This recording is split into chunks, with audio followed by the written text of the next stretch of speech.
तो बच्चों आज हम लोग कक्षा 10वीं के एक्सरसाइज 8 पढ़ेंगे जो कि त्रिकोणमिति का परिचय है। त्रिकोणमिति के परिचय में हम पढ़ेंगे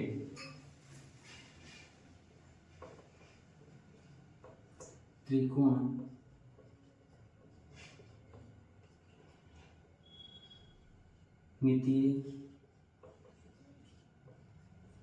अनुपात।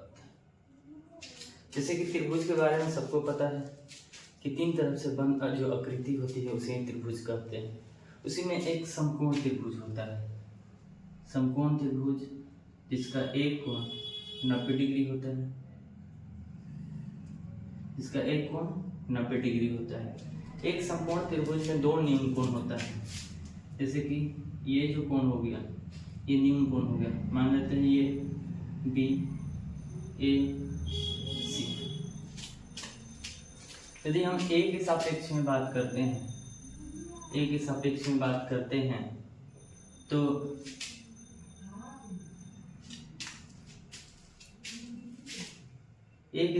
बात करेंगे 2 हम लोग समकोण त्रिभुज बनाएंगे।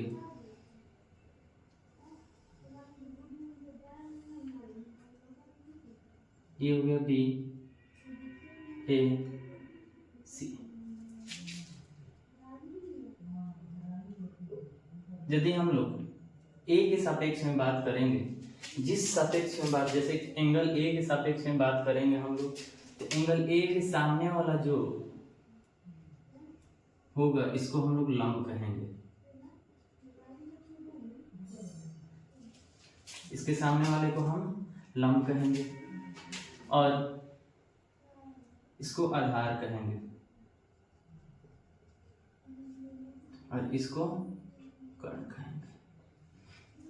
यदि ये हम लोग एंगल ए के सापेक्ष में बात कर रहे हैं, जिस एंगल के सापेक्ष में बात होता है उसके सामने वाले भुजा जो होता है उसको हम लोग लंब कहते हैं, जो उसका संलग्न होता है उसे आधार कहते हैं। जैसे इसमें हम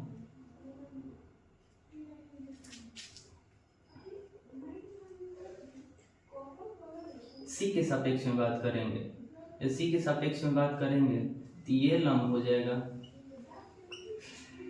कर्ण और ये आधार हो जाएगा। इसमें ए के सापेक्ष में बात हुआ है तो ये हो गया लंब, ये हो गया कर्ण और ये हो गया आधार। इसमें सी के सापेक्ष में बात हुआ है तो सी के सामने वाला जो भुजा है वो हो गया लंब, ये हो गया आधार, ये हो गया कर्ण। अब हम लोग देखेंगे त्रिकोणमितीय अनुपात। जैसे कि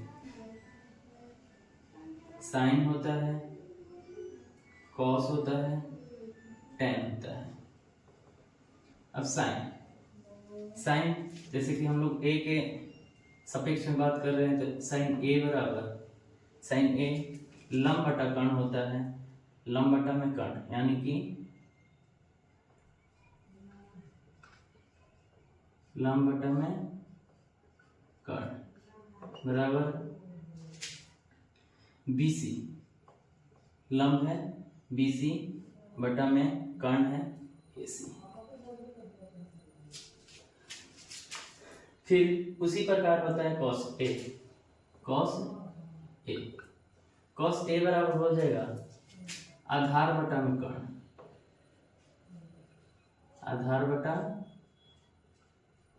कर्ण। आधार कितना है AB है, आधार AB और इसका कर्ण कितना है AC है। अब फिर उसी प्रकार tan A बराबर होता है tan A लंब बटा में आधार, लंब बटा में आधार, यानी कि लंब कितना है, लंब है BC और आधार है AB। लंब है BC और आधार है AB। ये हम लोग एंगल A के सापेक्ष में बात की। और यदि एंगल C के सापेक्ष में हम लोग बात करते हैं तो इसका लंब हो जाता AB और कर्ण होता AC और आधार होता BC। अब हम लोग इधर देखेंगे, साइन थीटा का उल्टा होता है कोसेक थीटा, कॉस थीटा का उल्टा होता है सेक थीटा, और टेन थीटा का उल्टा होता है cot theta. Tan theta sine का उल्टा होता है कोसेक थीटा, और कॉस का उल्टा होता है सेक थीटा, और टेन का उल्टा होता है कॉट थीटा। तो बच्चों फिर हम लोग साइन के उल्टा कोसेक लिखेंगे।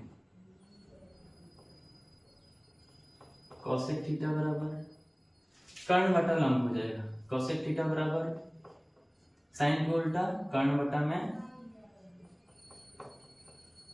लंब, क्योंकि थीटा नहीं यहाँ ए के सापेक्ष में बात हो रहा है, तो कोसेक ए बराबर कर्ण बटा में लंब, यानी कि AC बटा में BC, AC बटा में BC। फिर cos A का उल्टा हो जाएगा sec A, cos A का उल्टा हो जाएगा sec A,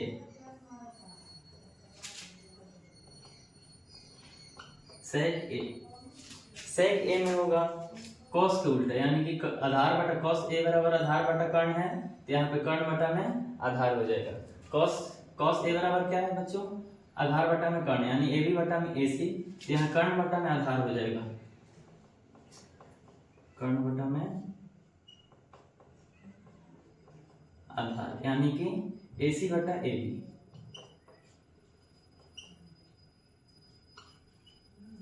अब last question tan A। tan A का उल्टा क्या है बच्चों, cot A।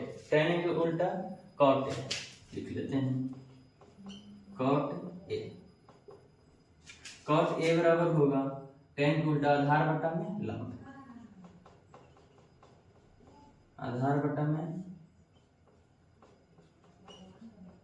लंब, आधार बटा लंब, यानी कि AB बटा BC। ये हो गया त्रिकोणमितीय अनुपात। साइन A बराबर होता है लंब बटा में कर्ण। इसका एक ट्रिक होता है, L बटा में K लाल बटा में काका।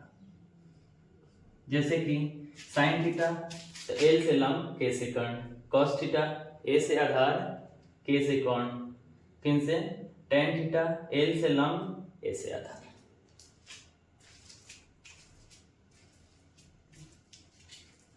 तो ऐसे ही हुआ, साइन A बराबर लंब बटा में कर्ण, कॉस A बराबर आधार बटा कर्ण, टेन A बराबर होता है लंब बटा आधार, कॉसेक A बराबर होता है कर्ण बटा लंब, सेक A बराबर होता है कर्ण बटा आधार, और कॉट A बराबर होता है आधार बटा में लंब। उम्मीद करते हैं कि इतना आप लोगों को समझ में आ गया होगा। आगे हम लोग थोड़ा पाइथागोरस प्रमेय के अनुसार देखेंगे कि यदि किसी दो भुजाओं का मान दिया रहेगा तो तीसरा भुजा का मान हम लोग कैसे निकालेंगे, उसका भी फॉर्मूला होता है।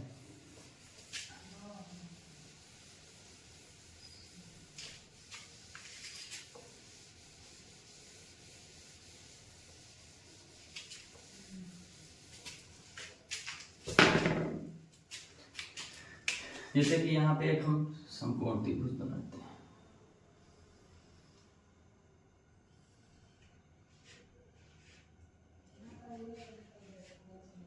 BC, ये हो गया समकोण त्रिभुज, ये हो गया आधार कर्ण, और ये हो गया लंब। यहाँ हम लोग बात करेंगे सबसे पहले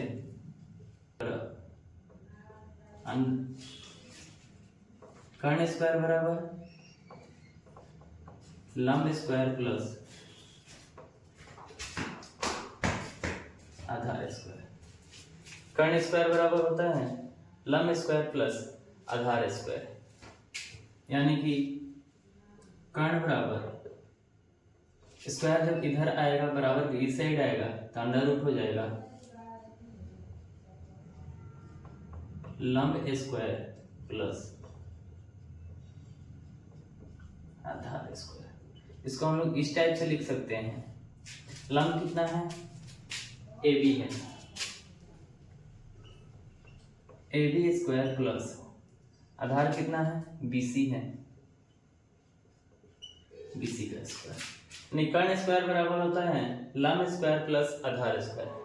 जब हम लोग स्क्वायर को बराबर पे इस साइड भेजेंगे तो अंडर रूट हो जाएगा, तो कर्ण बराबर लंब स्क्वायर प्लस आधार स्क्वायर। लंब है ए बी और आधार है बी सी, तो A B square plus B C square. अब हम लोग लंब निकालेंगे।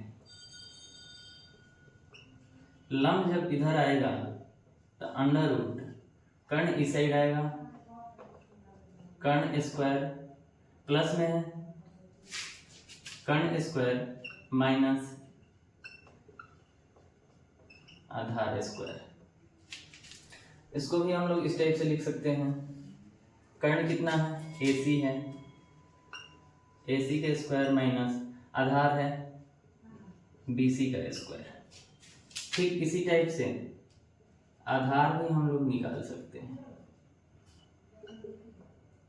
आधार बराबर हो जाएगा बाबू कर्ण स्क्वायर माइनस लंब स्क्वायर। इसको भी इस टाइप से लिख सकते हैं हम लोग, कर्ण कितना है, AC है, तो AC के स्क्वायर माइनस लंब कितना है, AB है, तो AB का स्क्वायर हो जाएगा। ये सारे फॉर्मूले हैं। इससे पहले जो त्रिकोणमितीय अनुपात और ये वाले फॉर्मूले पे हम लोग एक्सरसाइज 8.1 बनाएंगे और आप लोग समझ गए होंगे। इसके बाद हम लोग एक्सरसाइज 8.1 स्टार्ट करेंगे।